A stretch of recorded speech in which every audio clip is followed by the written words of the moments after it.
And welcome to this episode 245 of Europe Calling, today in cooperation with Greenpeace International and the Coalition Against SLAPS in Europe. Mein Name is Maximilian Fries. My name is Maximilian Fries. I'm the Managing Director of Europe Calling. I would like to extend a special welcome to our guests, whom I will introduce in more detail in a moment. Before we begin, a few quick announcements. We will mainly be speaking English today. If you need assistance, we have two interpreters. You can select your language under the small globe in the control bar. And now I'm switching into English and probably stay there for the rest of the evening with my service announcements. And as always, with Europe Calling, you can ask your questions and rate the questions with us. Today, we are using Slido for this, and you will see the link to it in the chat. Feel free to ask your questions and rate the question of others. We have now closing actually on 1,000 registrations, and this is the only way we can ask the questions that interest you. And thanks to my colleague Amelie in the background to help with the questions. And very important, if you ask the question, please do include your name. It's much nicer when I don't have to keep saying anonymous user, because I can do that once and then maybe twice, and then I will mess it up. And right, you will get the link to that. And as always, Europe Calling will be recorded and then posted online on YouTube and as podcast. Please keep that in mind when asking questions. And that's all for the service announcements. And we get going. I will introduce our guests. We have actually 6 fantastic speakers, and I'm really, really glad that I'm the only man on this panel you will see in the next 90 minutes. That is quite rare, and that's pretty fantastic. And I will introduce them in the order they will appear. And I will just give you the basics because they really don't need me to introduce themselves. So we will start with Sana Godby, who's co-allyship lead at Greenpeace International, and Daisy Ruddock, who is coordinator for the Coalition Against SLAPS in Europe. Daisy and Sana will introduce today's topic. And next then will be 3 testimonies from Nawosha Siborska, environmental activist, last generation member of Last Generation Poland and the Gastivist Collective, and many things you will explain to us. Casey Valente, Senior Legal Project Manager at Greenpeace International, and Tina Urso, Chief Operating Officer of the Daphne Caruana Galicia Foundation. So great to have you 3 and hear your testimonies. And we will then round this up with a look into what's next with Flutura Kusari, who's a senior legal advisor at the European Center for Press and Media Freedom. And then Sana Godby again to close this up with Daisy together as well on campaigning questions. And there's quite a lot of input. We're going to have maybe some questions in between, but then afterwards we definitely have time for a good number of questions from your side. So I'm really excited about this panel. This is one of the topics I really know very little about, so I'm really looking forward to learn a lot myself. And with that, I shut up and hand over to Daisy and Sana for the introduction. Thank you very much, Max, and hello, everyone. Just like Max said, I work for Greenpeace International as co-allyship lead. And right now, what we're up against as Greenpeace International is a massive SLAP suit that we got from the oil pipeline company Energy Transfer. And my colleague Casey is going to talk more about that case. Some of you might have heard about it in the news. And Daisy will also explain a little bit more about what SLAPS actually means. Basically, it's, in our case, corporations going against activists for trying to speak out against harm on people and planets. And this goes very much in line with what the trend that we're seeing around the world right now in governments becoming more authoritarian. We see the biggest rise of autocracy that we've seen in a long while, with over 70% of people right now living in autocracies, and a huge democratic backslide. And corporations, big tech, and governments are very much colluding with each other in repression of activists, journalists, farmers, unions, workers, regular people who are just trying to live their lives, and those that dare to speak out when they see corporations and governments repressing people and hurting the planet, for example, oil companies, mining companies, etc. A lot of the work that I'm doing together with Casey currently is documenting testimonies from those that have been affected by corporate intimidation. And the stories that we hear are it's so extreme. We are talking to people from all over the world who the only thing that they've done is trying to, for example, farm their own land, and an oil company comes along and destroys their land, takes their homes away from them, and when they try to speak out, the companies sue them and they drown them in legal costs. Forces them into a lot of health issues and utterly destroys their lives. And this is just some examples of what we see are happening. So this is why we really wanted to talk about this topic together with Europe Calling and CASE, an amazing coalition that has done so much important work against these type of corporate intimidation, specifically SLAPPs. And we think that civil society needs to protect itself and know about these threats. And we're hoping that through this webinar, you can learn more about what SLAPPs are, how to protect yourselves, and also the current direction that the EU is going with a new directive against SLAPPs, and what we as Europeans living in Europe can do to pressure our governments. And so I'm so thrilled to be here with you, and I'm passing over to Daisy to speak a little bit more about SLAPPs and CASE as well. Thank you. Hi, everyone. Yes, as Sana and Max said, I'm Daisy. I'm on the policy and campaigns team for the organisation Index on Censorship. And since September 2024, I've also been the coordinator for the Coalition Against SLAPPs in Europe, also known as CASE. So I'm just going to give a brief intro to SLAPPs and then a quick overview of the CASE Coalition and what we do. So CASE is a coalition made up of European non-profit organisations from various spheres. So we have organisations that work in journalism, environmental advocacy, human rights, whistleblower protection, and the legal sector, amongst others. And the one thing that unites all of the organisations within this coalition is the desire to fight back against SLAPPs, which stands for Strategic Lawsuits Against Public Participation. And that is what we're here to talk about today.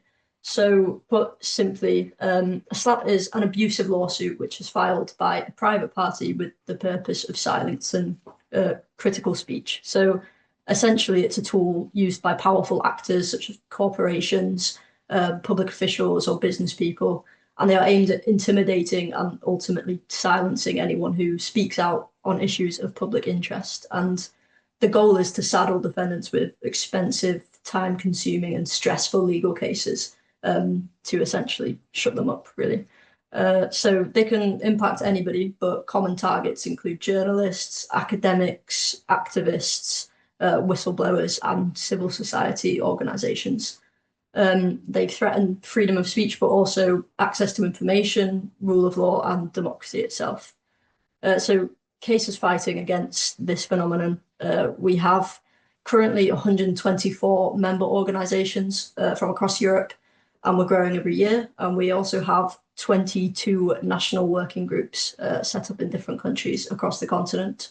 And these national coalitions have become increasingly important since the EU anti-SLAPP directive was passed last year, which I think you'll be hearing more about later in this webinar. So that kind of sets the scene for what CASE is today and gives you the idea of the context that we're working in. So at CASE, we take a threefold approach to fighting SLAPPs, advocacy campaigns and legal resilience. And we kind of rely on all of these things in tandem to fight against SLAPPs. So in order to effectively tackle SLAPPs, we need solidarity and collaboration, and we will be speaking a lot more about why this is important with the rest of this webinar. So yeah, that's hopefully a very, very brief roundup of the coalition and our activities. And I will pass back to Max to introduce our first speaker. Yeah, thank you so much for this very concise introduction, and we're going to start with the testimonies, and we're starting with Poland, with Nawojka Szyborska, who is, as I said, a member, a gastivist, member of the last generation Poland, and generally a climate and eco activist, and we're really looking forward to hear your story, Nawojka. Hi, everyone. Thank you. I'm really honored to be speaking to such a large audience today. Let me just share my screen. It's just gonna be a few pictures because I feel like it's nicer when you have something to look at, especially that this story is quite a visual one. So let me just clarify with the names first. I am working with the International Gas Activists Collective, and by that collective, I was hired to set up a local anti-gas resistance in Poland. So in Poland, I started working with local activists, and we called ourselves Bąbelki. So that is the name that you're gonna see in some of these pictures. But since then, Bąbelki changed their name to Last Generation, hence the third name. But basically, this story starts in summer of 2022 in Warsaw, where we did this action that you see on the picture. It's by the Vistula Boulevard. This is a guerrilla projection that we did on the building of the Center of Science, where we basically projected these images that are saying to stop the building of a new gas terminal in Gdańsk, which is a Polish city where this project is planned. And other things about how gas is a new coal when it comes to the climate impact, how methane leaks are causing the climate crisis, and basically how gas is a no good solution or alternative. And this action was primarily targeting this major gas company, Gaz-System. So this is a state-owned company, and they are the main operator of the whole gas infrastructure in Poland. So they are also responsible for building these new gas terminals. And I wrote an article about this action. And Green News, which is like a small kind of activist newspaper, published this article, which was basically just kind of explaining what the action was and what was meant behind it. And there's like an infamous quote that I used from one of the activists, which is that Gaz-System, the company, is a bunch of criminals who lead us towards a catastrophe for their own profit. And I'm saying an infamous quote because I got sued and the newspaper also got sued for this exact quote, or at least they claimed that this is for this exact quote. Our interpretation is obviously that it was just about targeting them in an action, because this is a company that was never in public spotlight before. We were the first activist group to kind of start going against them. So this is how it looked like on the website where the article was posted, and we had to put this little frame where we explained that the company, Gaz-System, is questioning our claim that Gaz-System is a bunch of criminals. So this was kind of funny. But basically, this lawsuit was for a protection of personal rights. And they asked us to delete the article, apologize, and pay 20,000 zlotys, which is like 5,000 euros. So you can imagine this was a bit scary at first, because at the time I was a student, I was 19, and then this newspaper is also not a big one, it's really like community led. So obviously we don't have this amount of money, and we're going against this huge state-owned corporation. So there was a big possibility that it would have a chilling effect on us, because the lawsuit itself was like 200 pages. I could barely read. Fortunately, and this is the solidarity that Daisy mentioned, Helsinki Foundation of Human Rights decided to represent us. And this was like the biggest breakthrough that allowed us to kind of have this confidence that we are being protected. We are basically in good hands, and we can just do what we do best, which is campaigning. So what we did was we had to try to scandalize this lawsuit. You can see the pictures of me in my bleached blonde era, but this is me. So we basically just went to the press with it, and we're like, you're trying to silence us, we're gonna be 3 times louder this time. So we did that. We also made protests. So for example, here you can see us where we went in front of Gaz-System's headquarters. And you know how there are these little sorry, I forgot the word. So sometimes when people have dogs, they will have these names that like the dog can be aggressive and like you shouldn't enter the property or something like this. So basically we played with this convention, and we just put signs like this in front of Gaz-System's headquarters, where we are saying this is a company that sues people for telling the truth about the climate. So like, be aware, this is an aggressive company. And basically, since then, the court, we never had a trial. The court just ordered us to go through mediations. And they basically, gas system withdrew their charges. So through this mediation process, we went into settlement and we never had to pay anything. So practically the case now is sort of resolved. But there's several interpretations as to why, because I have to mention that in the meantime, like I said, it was 2022. So this case was dragging for 3 years. Our government changed in Poland to a one that's not so democratic, but at least it claims to be more democratic than the previous one.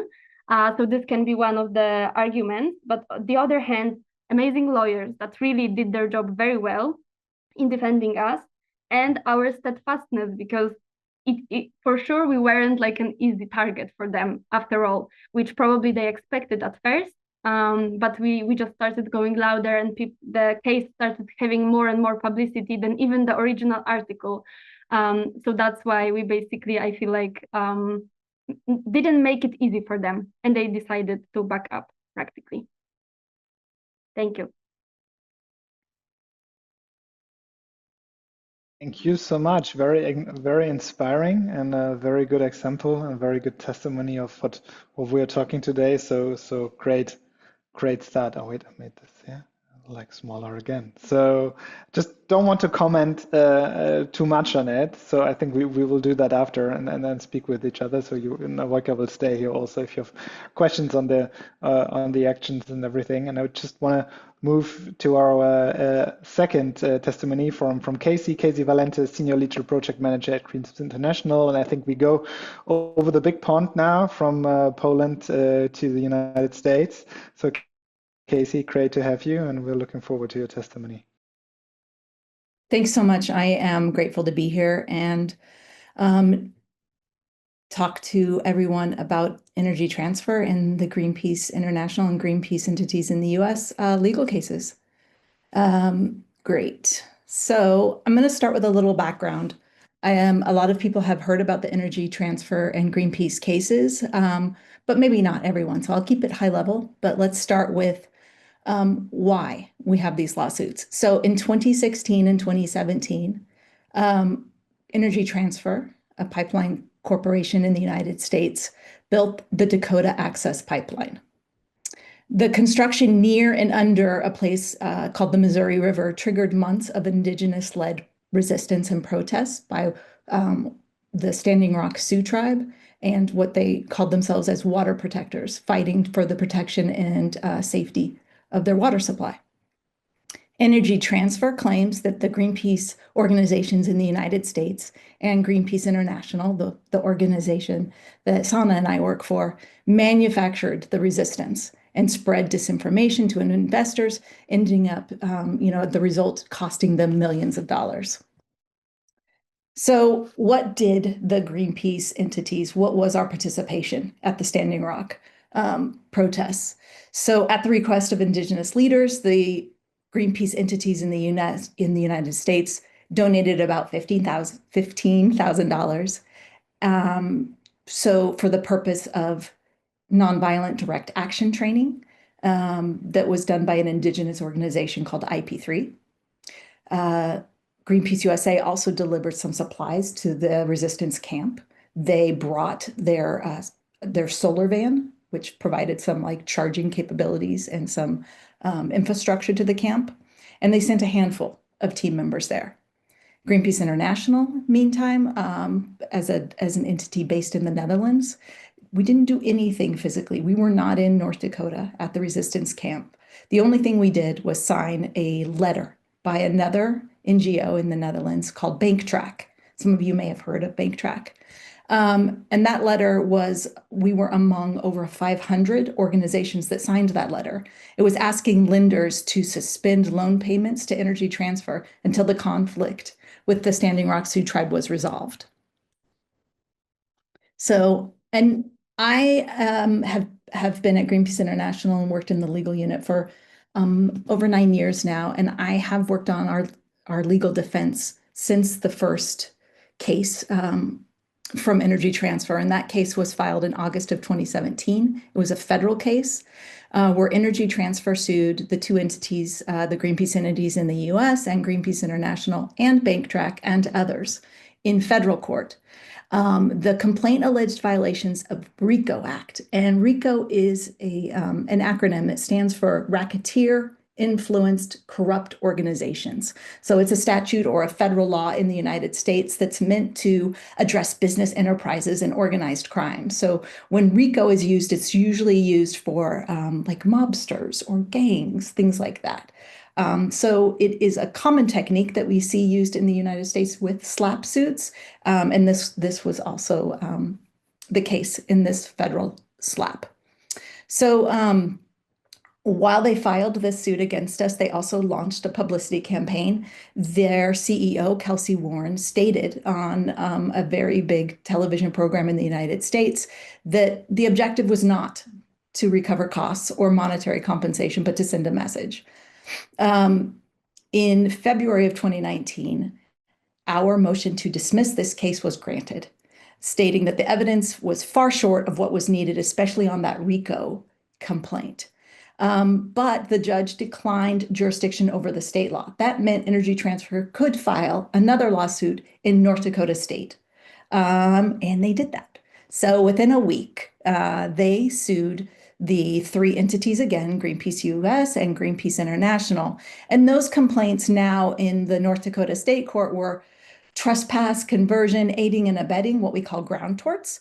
Also, there were defamation. So there were 9 statements identified on 3 different themes. And I think that's an important thing to mention.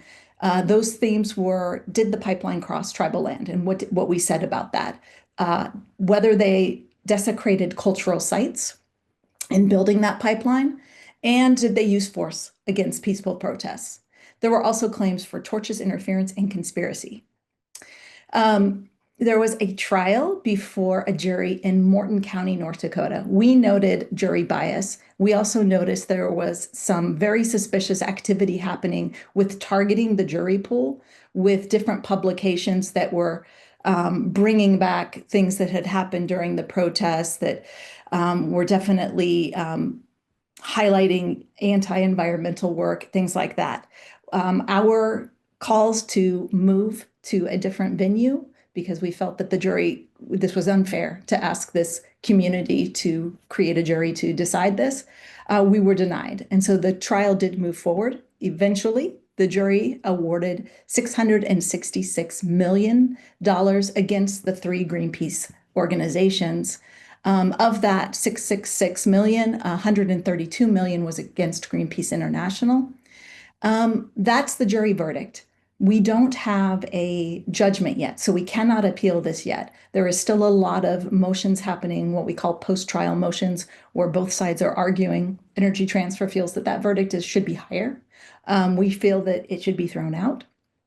So we're starting to get those decisions in the post-trial motions and moving forward towards an appeal, which we see as inevitable. And that appeal will go to the North Dakota Supreme Court. So that will be our next venue. Meanwhile, though, Greenpeace International has taken forward an anti-SLAPP suit in the Netherlands. So this is a proactive legal strategy that we're doing to push back against Energy Transfer and the SLAPP suits that they've brought against us in the United States. We're using Article 17 of the new EU anti-SLAPP directive. And that article states that an organization or a person that is in one of the member states who is slapped by a third country, or in this case, the United States, should be able to sue that perpetrator for damages and costs. So we saw the opportunity to do this. And so in July of 2024, we demanded that Energy Transfer drop the SLAPP in North Dakota. That was before the trial, and accept liability. They refused. So in October of 2024, we received news that the Dutch government had almost no changes to the Dutch law, meaning that the transposition of the EU anti-SLAPP directive was very much already in place or very close to it, including that Article 17, which was the article we were using in this case. That meant we could move forward with this legal case. So in February of 2025, before the trial in North Dakota started, we summoned Energy Transfer, 3 of the entities that are part of the Energy Transfer family, before the Amsterdam District Court. And there was a deadline for them to appear, which was the 2nd of July. Bum, bum, bum. What are we asking for with this case? We're asking for a declaration that both the federal and the state SLAPP suits that we have been fighting are wrongful. They are wrongful towards Greenpeace International and their abuse of rights. We want an award of the damages and the cost that we've spent defending ourselves since 2017 in both of these cases. We want an order that Energy Transfer has to publish the judgment and a press release clarifying it acted unlawfully towards Greenpeace International, with a daily penalty if they don't do that. Well, Energy Transfer isn't just, of course, showing up in Dutch court and politely defending themselves. They actually initially ignored the case, and we did not think they were going to participate in the Dutch proceedings. But on the 22nd of July, they did appoint Dutch counsel. They have now filed a defense. We've just this week responded to that defense. So this case is very much in play right now. But while all of that was happening in the Netherlands, Energy Transfer asked the judge in North Dakota to stop this case from moving forward. So they filed what was called an anti-suit injunction, asking the court to intervene and say that we could not continue this case. The judge denied that anti-suit injunction, so our case continues to move forward. Energy Transfer is not happy about that, and they have appealed that decision to the Supreme Court in North Dakota. And these things are very fresh and happening right now. So we are expecting a trial in early December in front of the North Dakota Supreme Court for them to hear that appeal and for us to say that request should continue to be denied. Like I mentioned, we've just responded to their defense, and there are some things there, some bullets about what their preliminary defense categories are in the case. But what does this all mean? What does this case in the United States against the Dutch NGO and U.S. NGOs mean to all of you?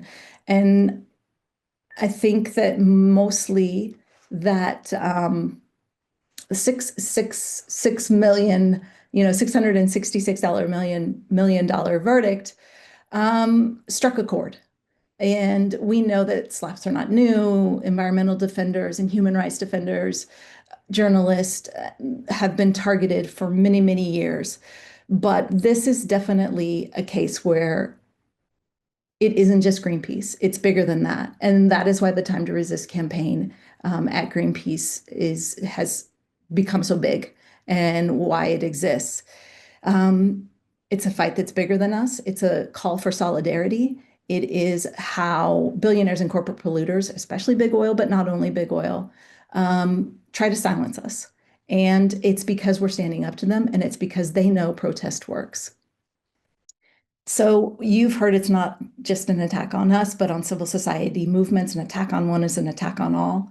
And it's important that we stand together, because anyone who dares to speak out could face cases like this and other forms of intimidation. It doesn't matter if it's just environmental groups. This is regardless of ideology or political affiliation. It's a threat to anyone when someone that criticizes or opposes someone else is silenced through through weaponization of the legal system. And no matter what happens in the courtroom, we know that our movement will only grow stronger.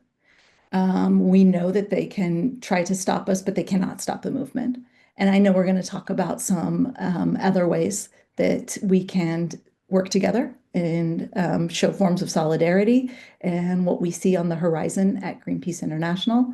And I think that's it for me. Thank you so much for hearing about the Energy Transfer case and our fight. Appreciate it. Well, thank you so much for sharing. I think it's really, really inspiring. It's also a really good story. I'm feeling a documentary coming up as soon as you won this, and I'm sure you will. So thank you so much. I'm sure there will be much to discuss and many questions and many lessons learned from that case. And of course, fingers crossed that will turn out all well and you will win.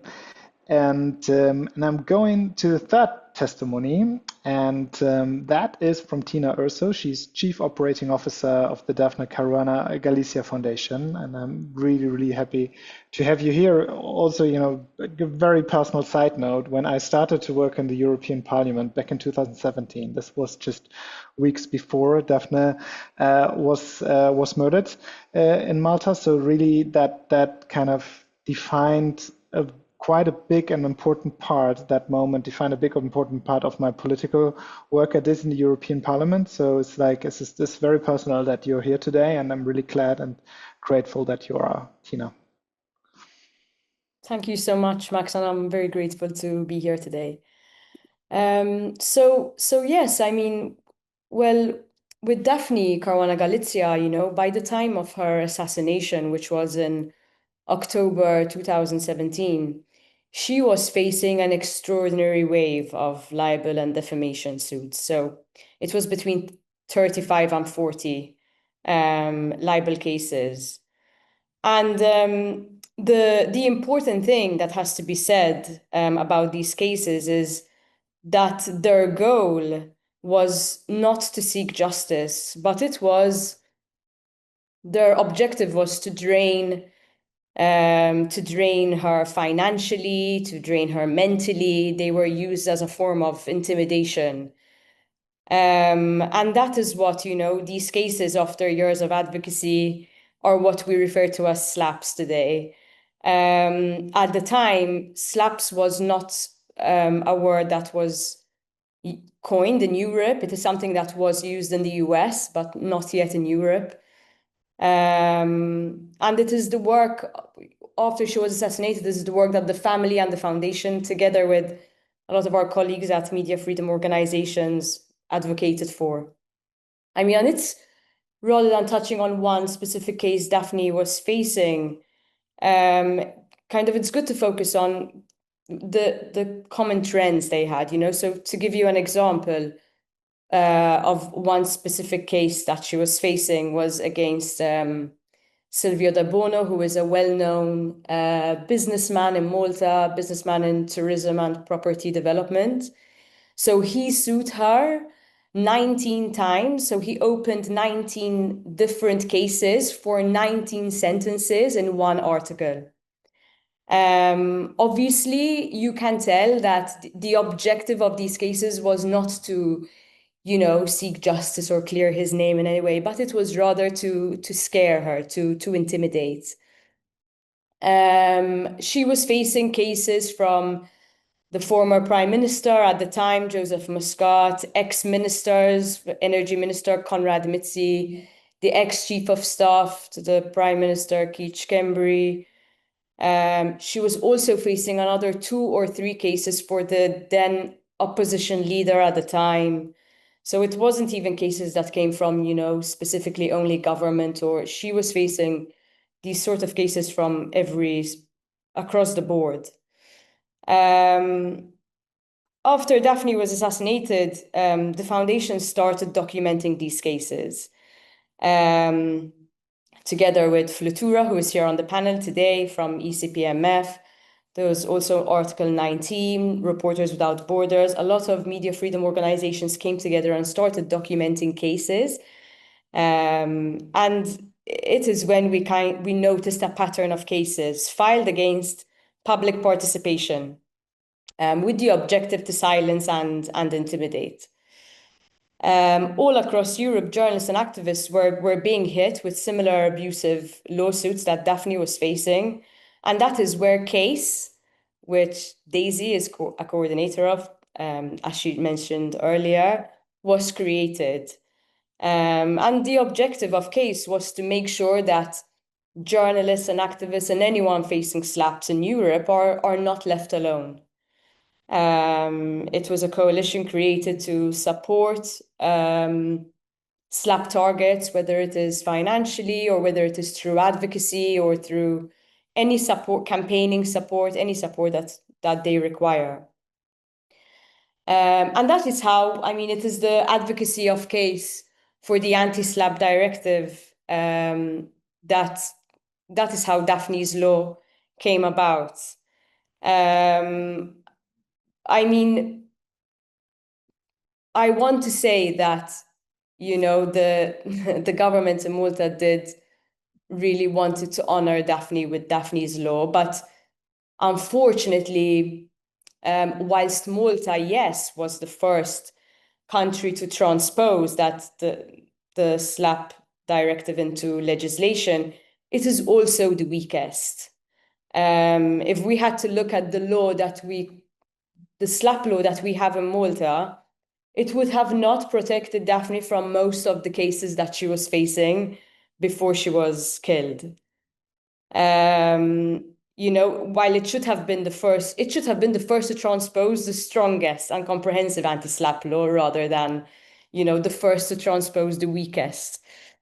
So yes, Malta did very little beyond the bare minimum required from the European Commission. And this is my call to action to everyone on this webinar today, you know, to push your governments to transpose the best legislation so that we are able to protect journalists, activists, lawyers, academics, anyone facing SLAPs in Europe. Thank you.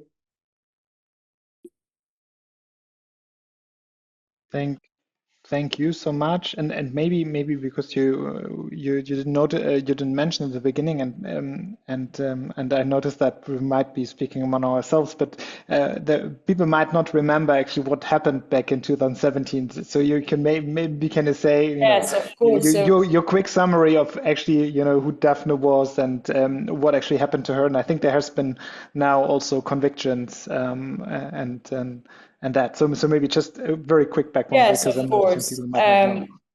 Definitely. So Daphne Caruana Galizia was a journalist in Malta. She exposed a lot of stories on corruption, I mean, environmental destruction. In October 2017, she was killed in a car bomb. Currently, the alleged mastermind is in court waiting for trial. Those who planted the bomb have been already sentenced earlier this year, but there is still no trial date in sight for the mastermind. And the foundation was created following her assassination by her family. And the mission of the foundation is to push for, you know, media freedom, anti-corruption. We support journalists in Malta doing that work. So, and also journalists internationally as well. Yeah, thank you so much for that and for your important work. And I think it was also maybe to pull it a bit wider. I think also Daphne's assassination was kind of the beginning of something there. I think Kushniak's murder in Slovakia was next. Mr. Kushniak and his partner were then killed, I think, the year after, or just a couple of months later, essentially. And also there were also targets of SLAP. So this was 2017 and 2018. This was a time where those two assassinations happened in very short order, and that changed a lot in this season. Yeah. Exactly. I mean, when we, you know, Daphne, although she faced a lot of slaps and intimidation, she never gave in. You know, there were a lot of, and ultimately, this is the way they've managed to silence her. And yes, of course, it's something to keep in mind, you know, that journalists and activists are, you know, persistent, and this is why good legislations on SLAPs is so important, because we need to protect those who are, you know, exposing truth. Yeah, thank you so much. That's what we're trying also to do today, at least a bit of it, and you're all doing this this in a fantastic work. Actually, people, before we go into what's next, people that know Europe Calling a bit know that my mother tends to join quite a lot, and she always gives me the best comments. And she just wrote to me actually. So hi, Mom. She wrote to me, "What a fantastic and lovely women you have with you today." And I think this goes for all of us. So thank you for your fantastic contributions. And with that, we go into like the third part of it, and that's on what's next. And for that, we will first hear from Flutura Kusari, Senior Legal Advisor at the European Center for Press and Media Freedom. Hi, thank you very much. It's great to join this event. I'll try to, so first I just introduce myself. I work as a Senior Legal Advisor for the ECPMF. I am here, I think, because of the work that I did jointly with many colleagues in Europe on SLAPS. I had the privilege of being one of the co-founders of Coalition Against SLAPS in Europe. I was a member of steering committee until April. Before that, we were working already in the topic of supporting journalists, but not so much on SLAPS. So I wanted to use the minutes I have maybe to address 4 points, and I'll try to stay either within a limit of time or shorter, because I know we also want topics questions from the audience. So first, just to follow up on what Tina said, personally, my work at ECPMF is usually to provide legal support for journalists who are facing legal challenges. These include defamation lawsuits, GDPR, copyright, but also arrest and detention. So it's a lot of paperwork and analysis. But I also go in the field in the sense of conducting advocacy missions when there are legal elements. I traveled to Malta when Daphne was assassinated. It was also a personal decision because I was touched, like everyone who heard about this case. It didn't matter whether we knew her or not. And as I was staying in Malta, I tried to understand a bit more who Daphne was. And there was a lot of information being shared. She was a very high-profile, known journalist, very courageous. She had very good sources, and that's why she shaped basically the public discussion. But there was this information that I received from many people I spoke that she was really suffering from the fact that she had so many defamation lawsuits, which in practice, it meant that she didn't have time to do what she wanted to do, which is journalism. She ended up going very regularly in court. And before you go to court, as you know, you need to spend a lot of time preparing. So that was something that was really bothering her. And at the same time, if you read her blog, which is still there, you can see that she already started to talk about SLAPS, not naming them SLAPS per se, but the impact it is having on other journalists and media outlets, how information was being pulled out from online and from the public domain. So what happened after Malta? A group of us, around 5 people, we started just to discuss. Basically, these were phone calls after our working hours. We wanted to know whether this was a problem in Europe, whether this was happening only to Daphne or journalists in Malta. And we realized from the initial research, very limited research, that this was a problem not only in Malta, but in a lot of countries. But that there was something that was basically contributing in keeping this, not a secret, but it was not an information that was in public domain, that was discussed by as it deserved to be discussed. And the reason was mainly the fear from being sued if you refer to either legal threats or to actual lawsuits.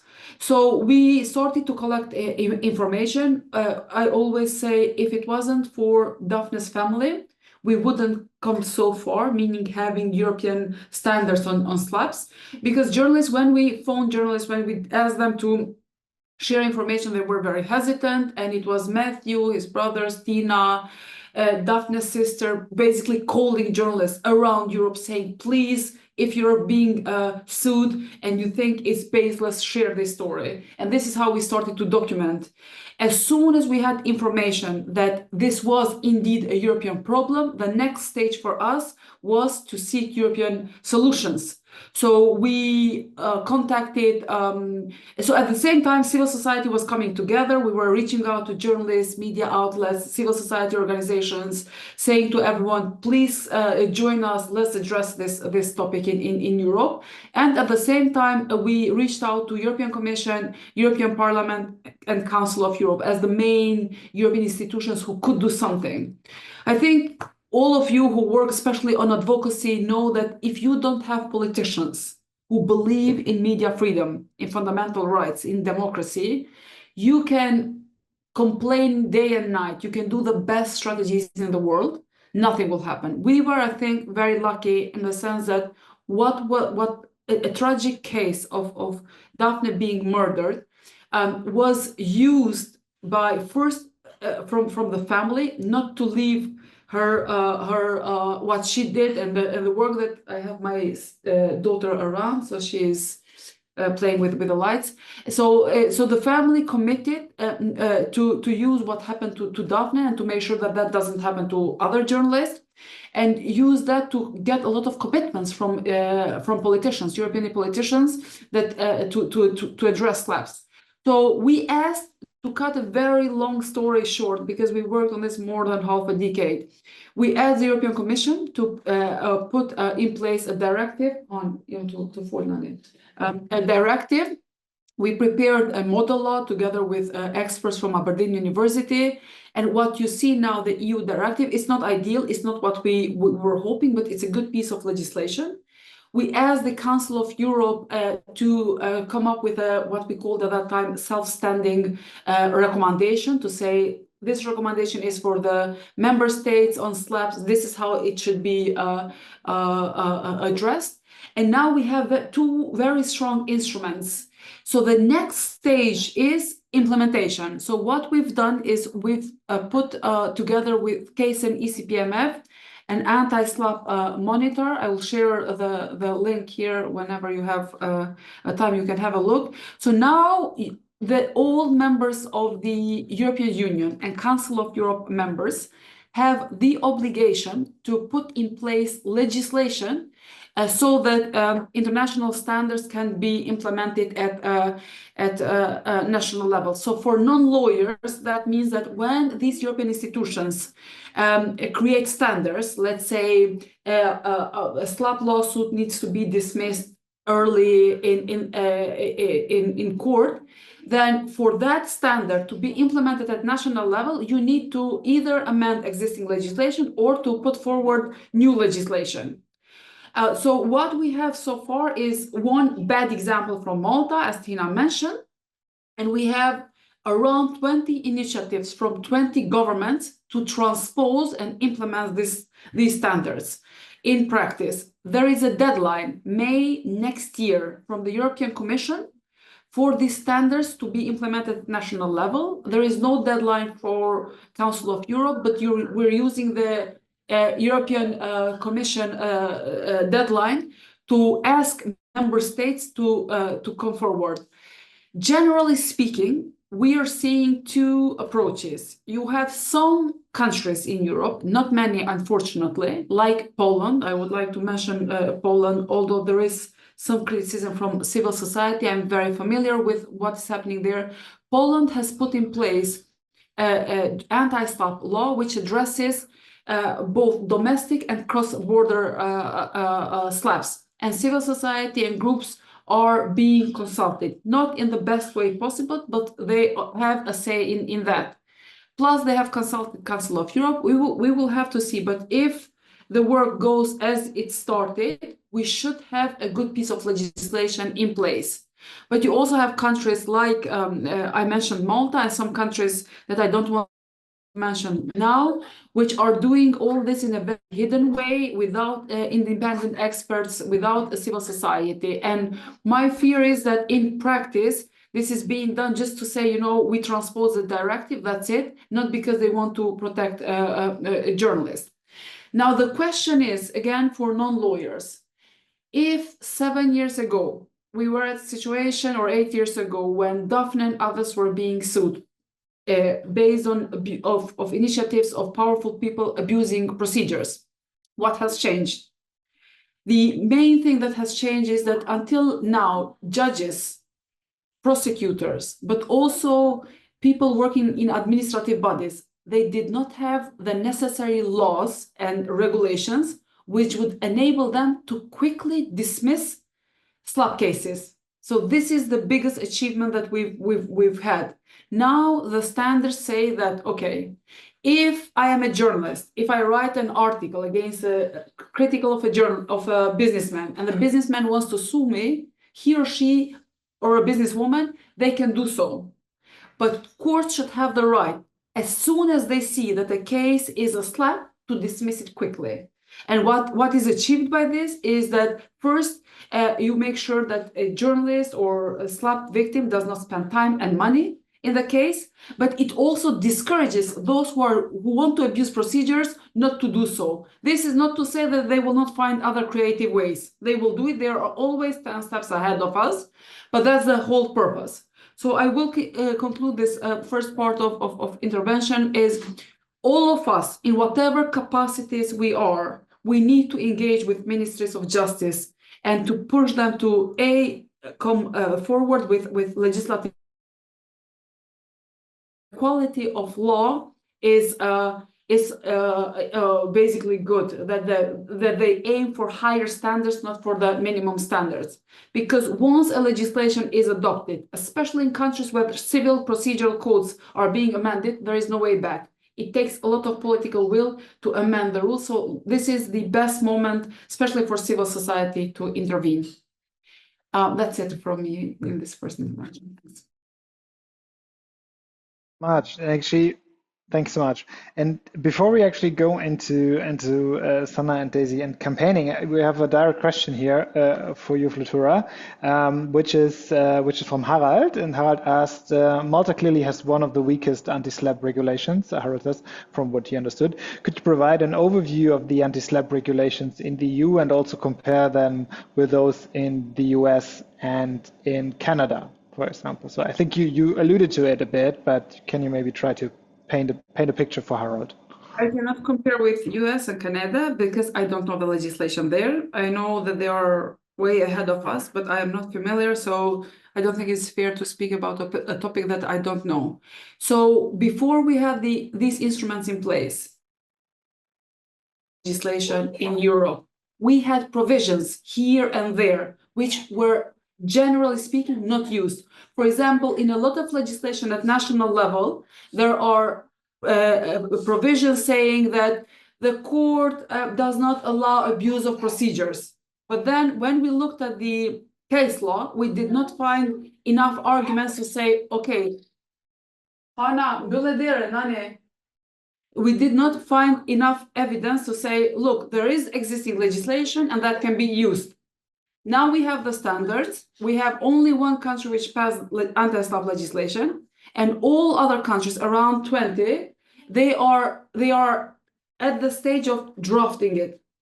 And so we should be able, if you look at the website that I sent, there you will see who started the transposition and who didn't start, and there are countries where we don't have information. The first stage of work for a case is to collect how the transposition is going, which is a technical part. And then in the website, you will see that there are some stars.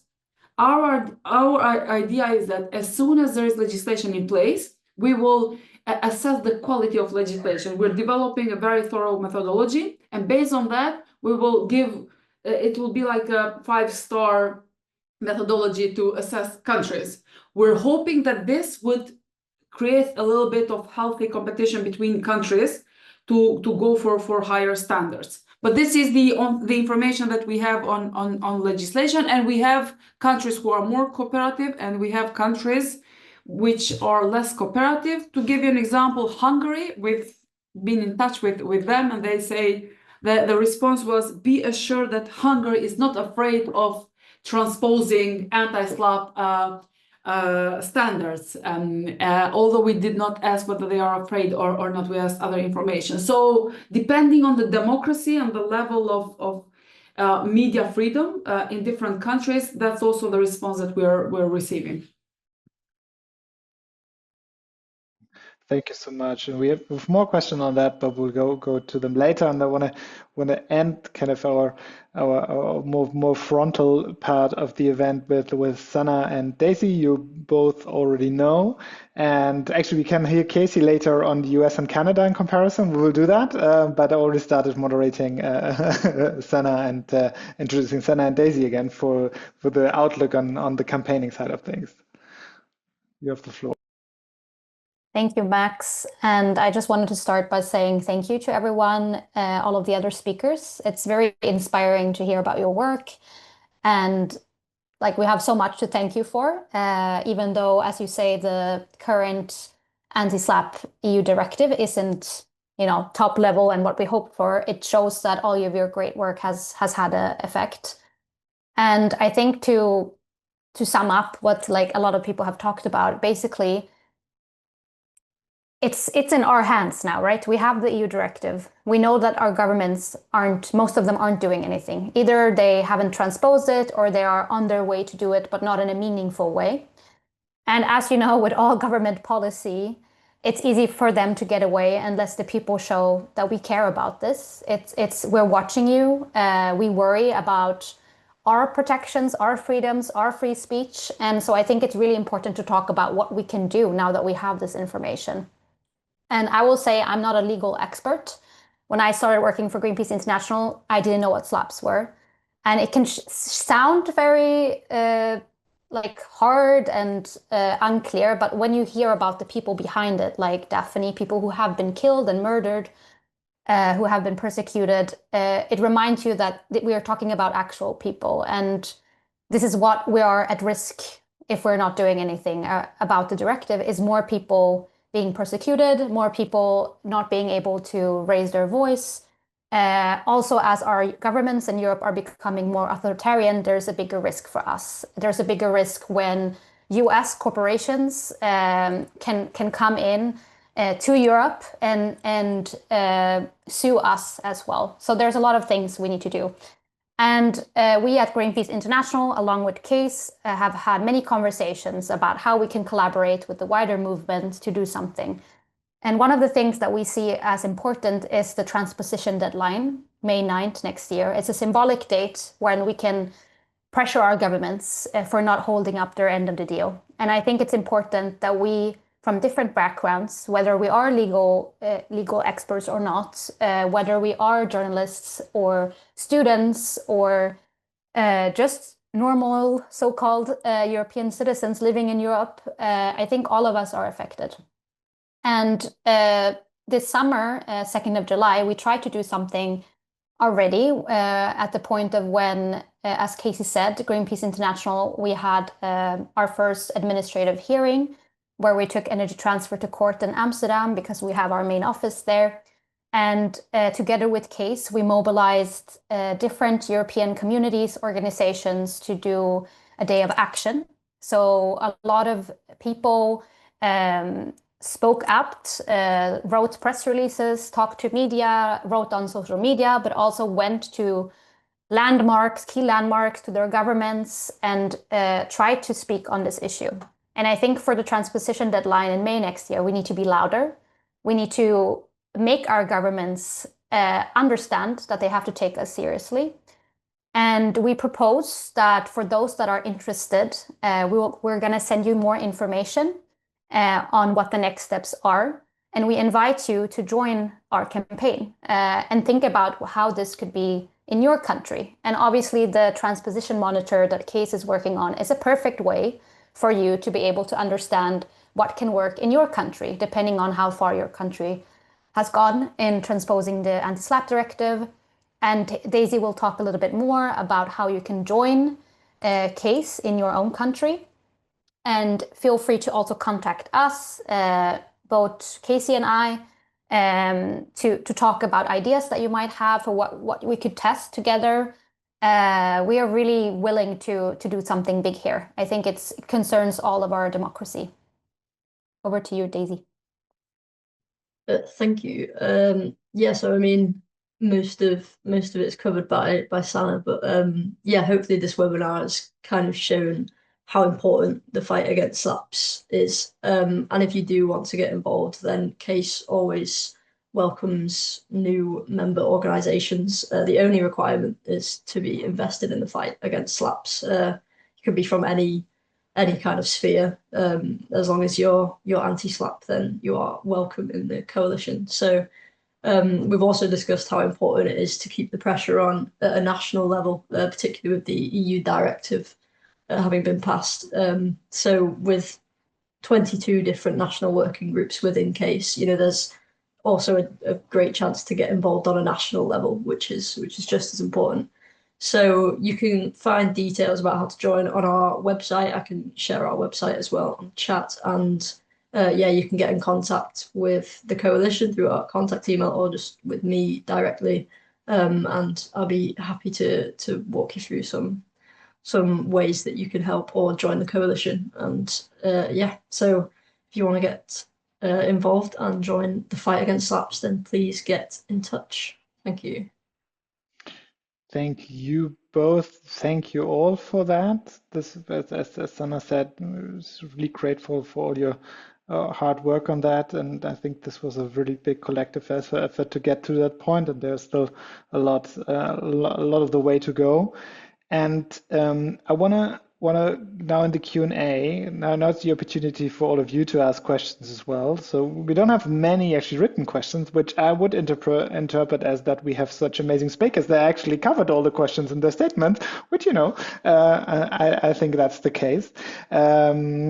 But still, there are questions. So there's still the question open here from Harald, which I kind of started, and then there was also the part of the question that was a bit of comparing to the US and Canada. And Casey mentioned that at the beginning, Flutura as well. So how's the legal situation in the US and Canada? Is that any better or different than what the EU is doing with a SLAP law? Yeah, I'll jump in on the US context. There is no federal anti-SLAP legislation. So there is some anti-SLAP legislation state by state. I want to say it's 30 or 31 states have anti-SLAP protection.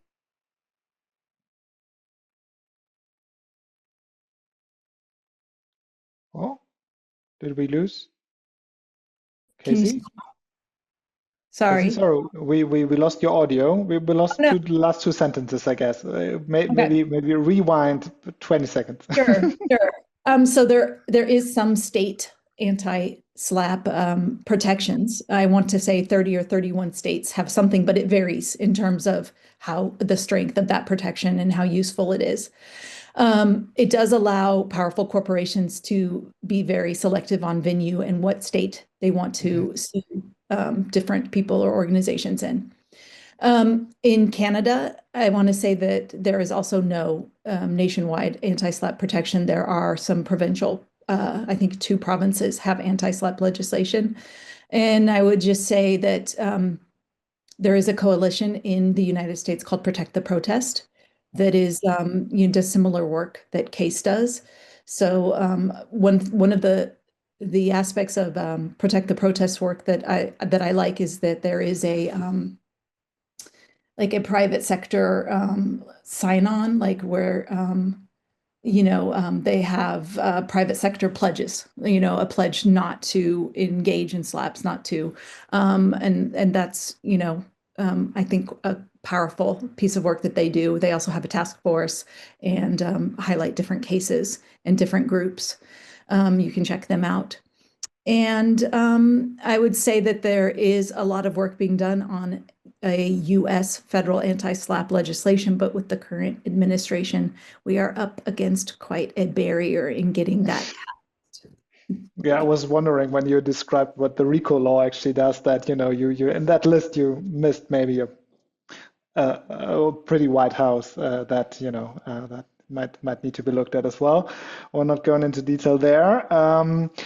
That was very interesting, actually. So now I wondered also, Casey, just what you were talking is like, I wondered this 660 million, right? I mean, this is obviously for European years in a way. This is huge because usually in Europe, this is very rare to have like such enormous sums on on fines, penalties. I'm not sure in the UK actually, but at least in most of European cities, this is nothing you would normally see.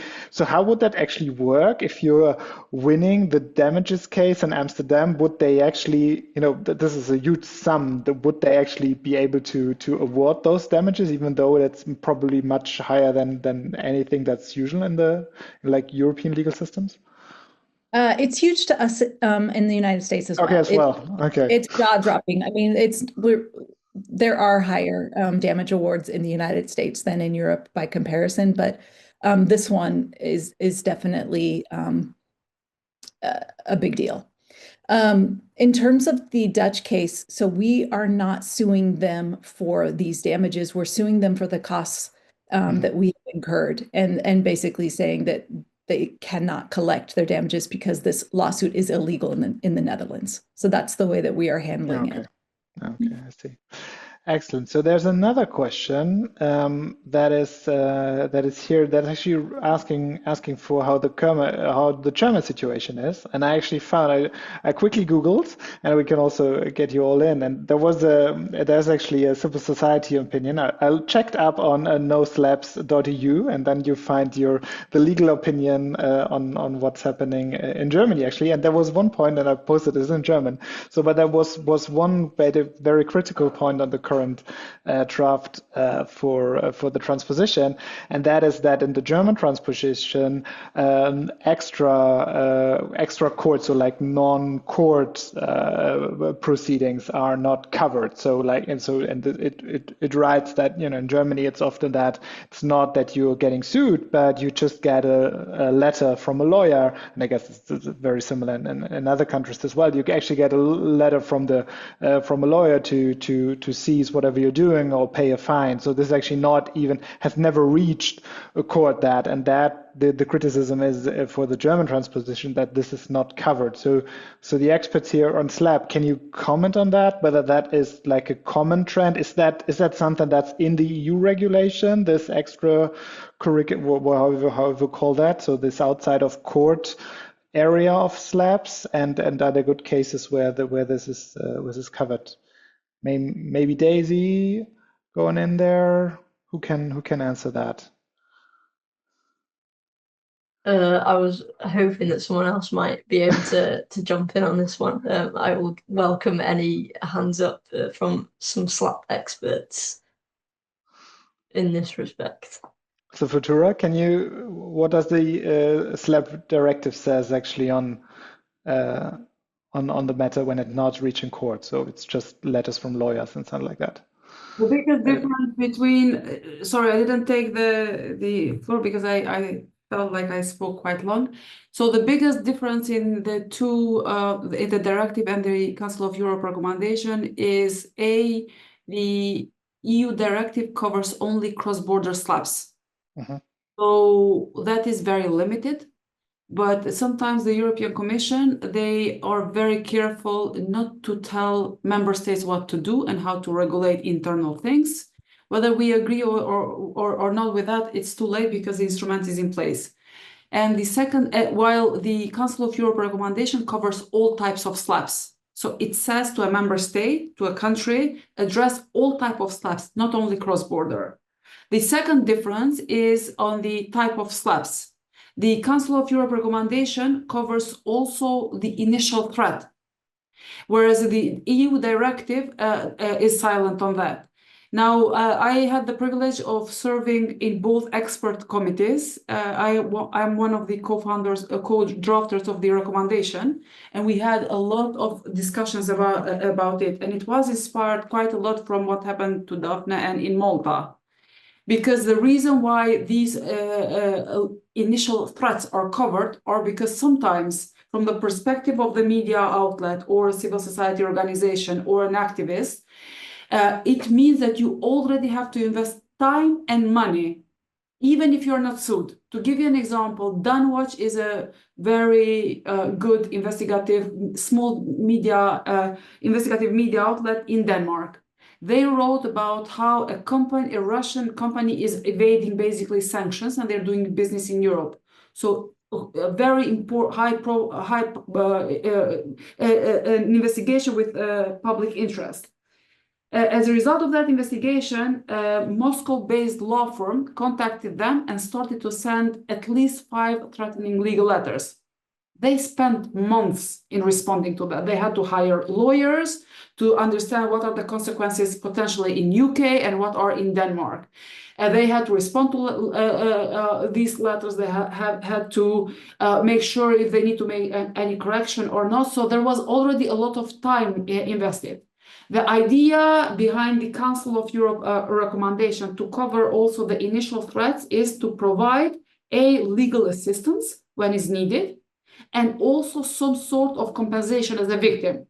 So if you receive legal letters, I don't know, for months or years, and eventually there is a lawsuit and you go to court, the idea of the recommendation is that those threats in itself make a slap. So it would be easier from the judge from the perspective of a defendant to explain to the judge, look, this is not just one lawsuit because we did a mistake, it's a whole strategy, and the idea is to shut us down. So that's the biggest difference, and that's why I go back to my initial point on the quality of legislation.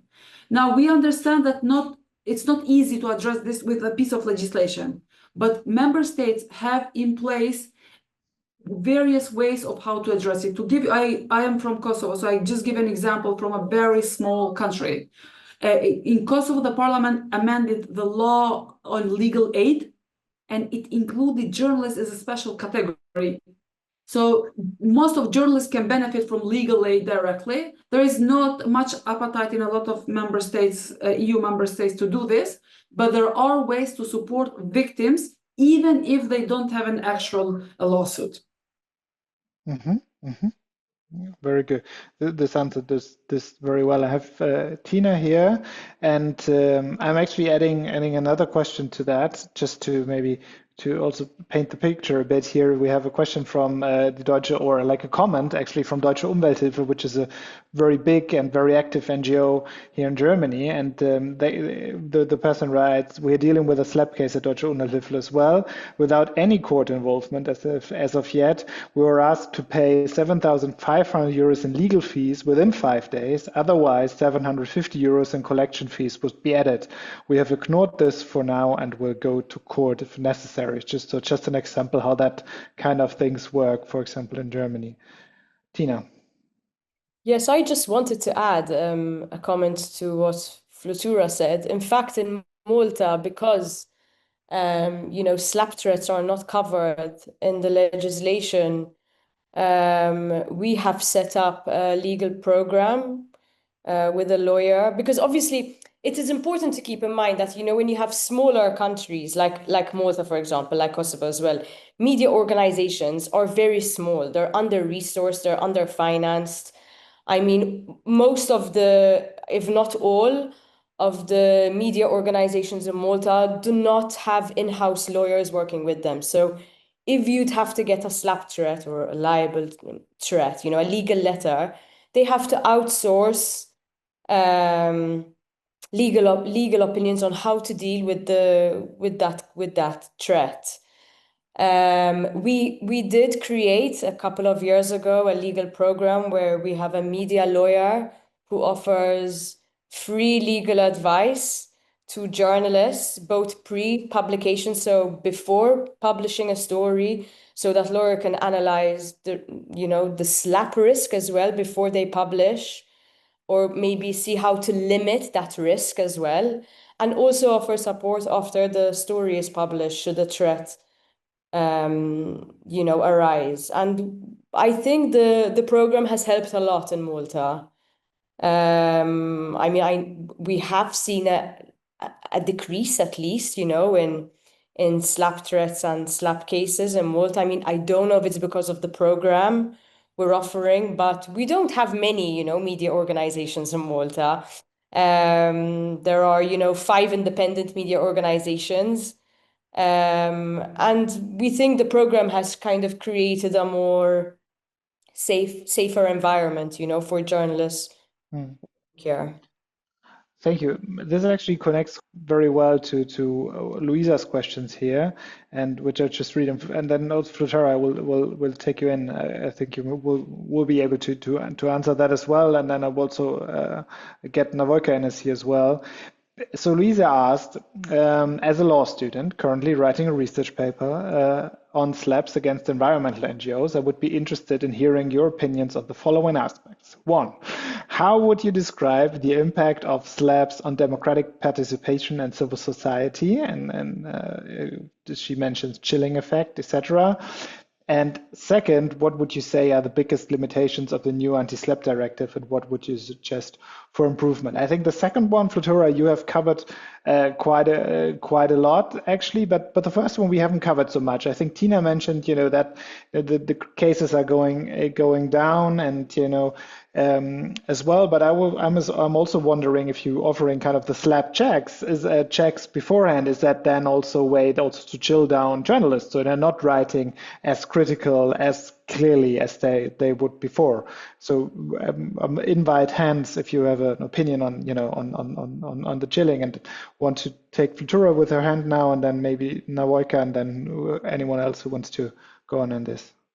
Thank you. So I think we can go on and speak for very long on the negative impact SLAPs have on democracy, on freedom of expression and media freedom and public participation.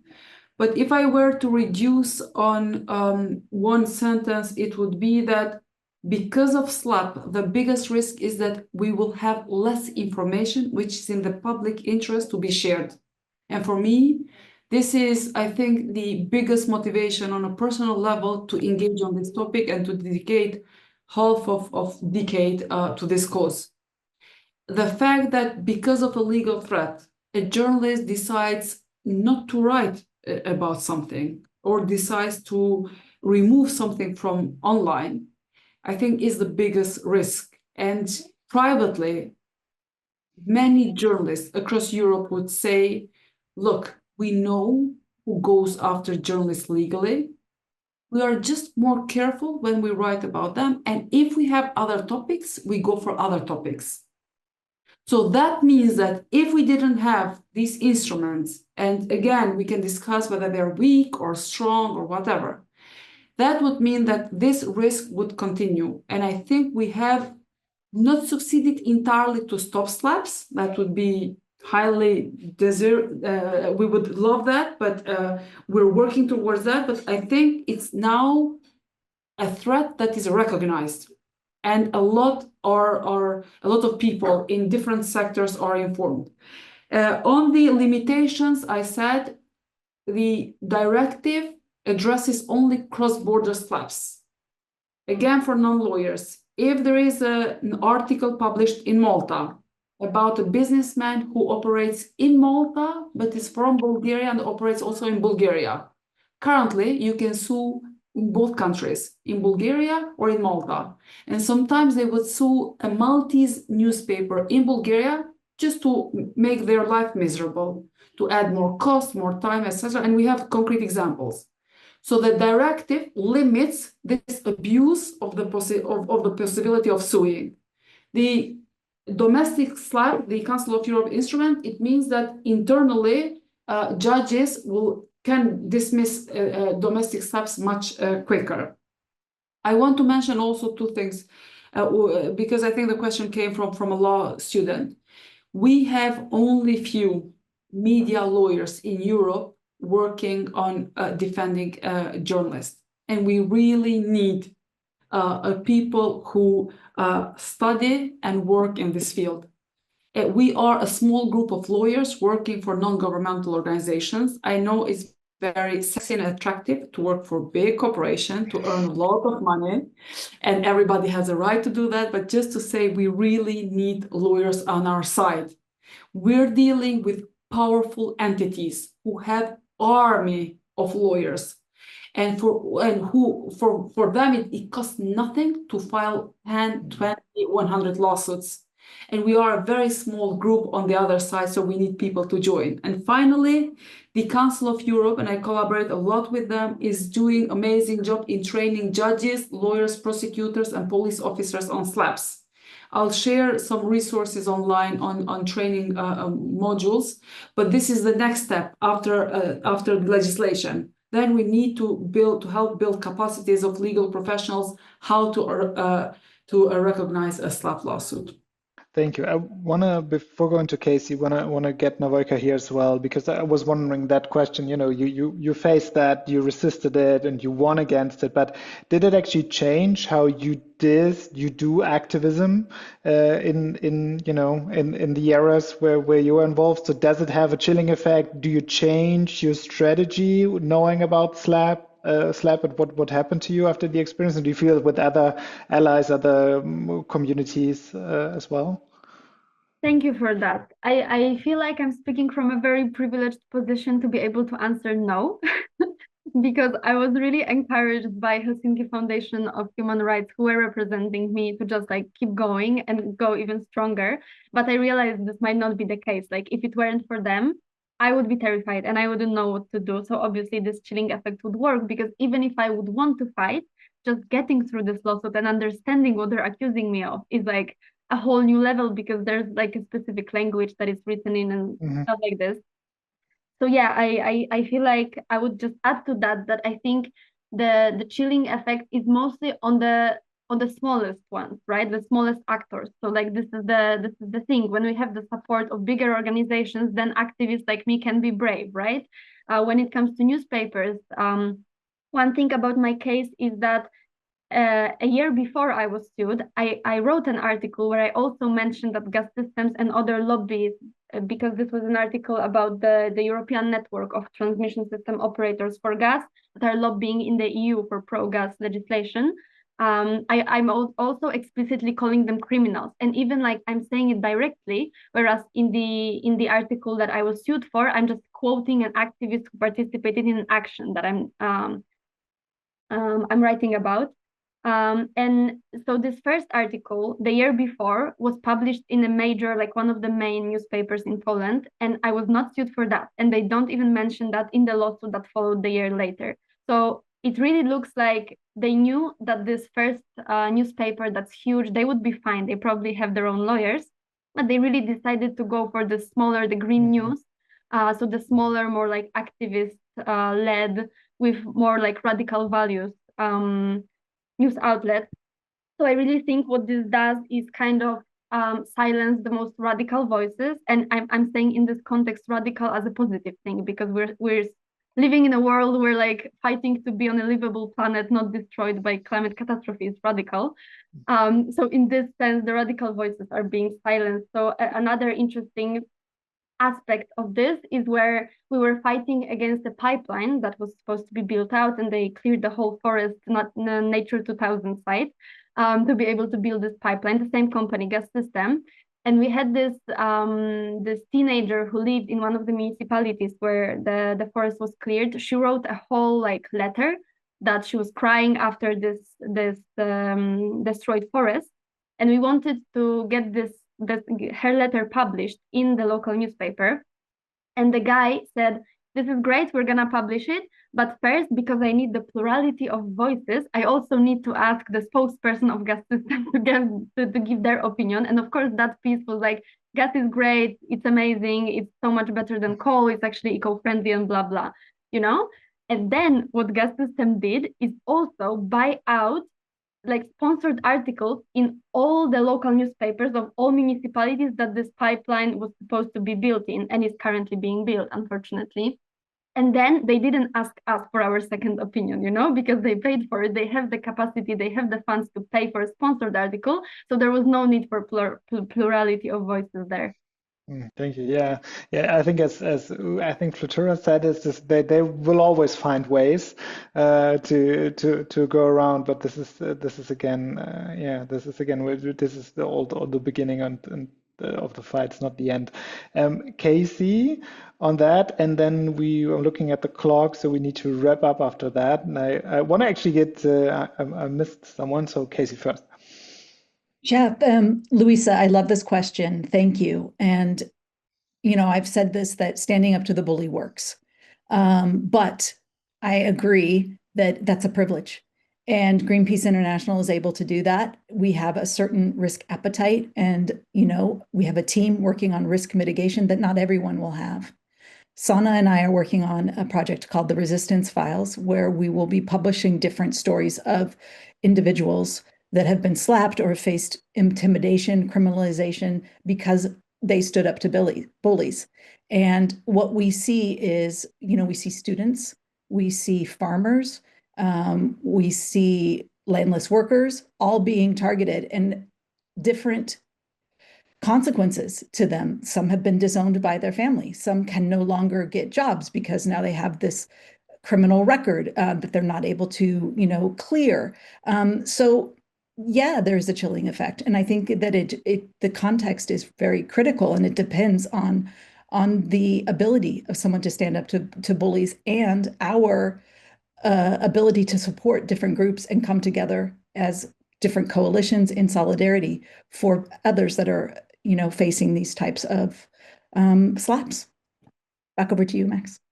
Thank you.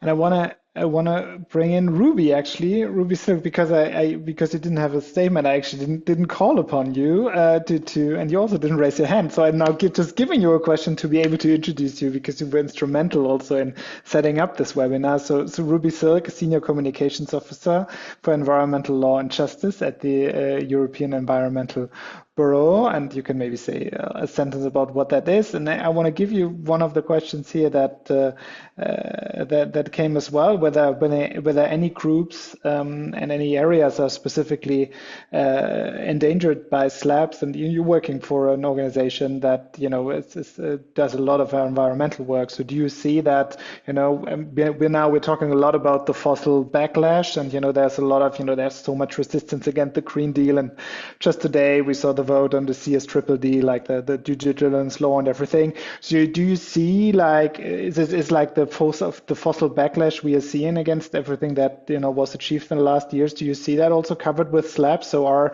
the from the environmental point of view, is that part of the backlash? Hi, yes, thank you for giving me an opportunity to speak. So I've been working with the Case Coalition for the last year, roundabout. So I probably am not, you know, as well placed as some of my colleagues to speak on this, but I definitely think we're seeing more and more slaps against environmental activists, environmental defenders, whether it's journalists or civil society organizations, members of civil society organizations. It's often like we're seeing it against individuals as well as organizations at the same time. I guess because targeting individuals is much scarier, and that's what really causes this like chilling effect. And I do think we're in an interesting moment where the environment sort of atmosphere for environmental action has shifted and has become much more hostile.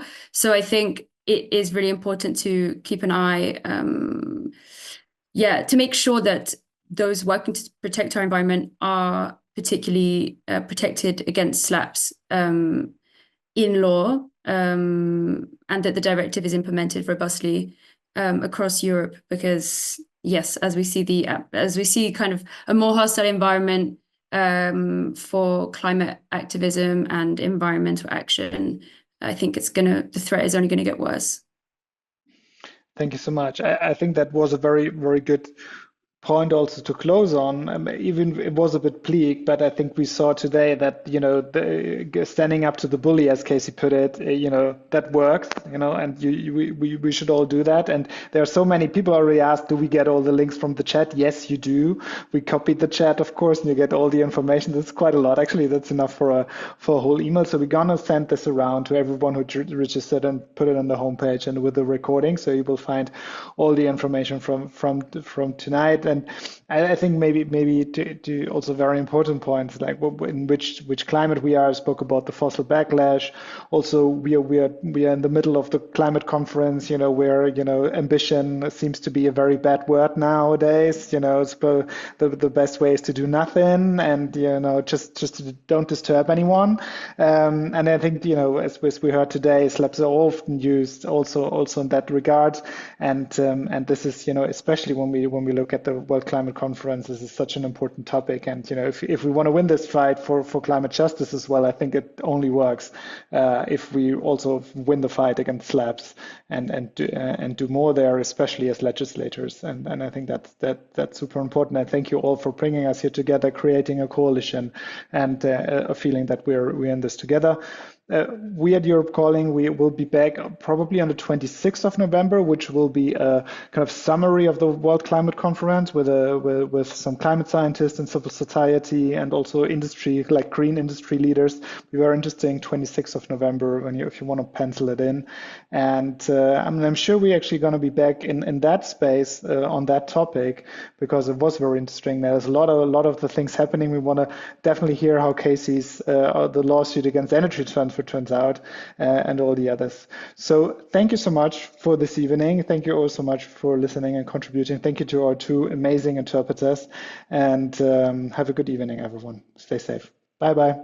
Thank you. Bye, everyone. Thank you, so much for everyone. the invite.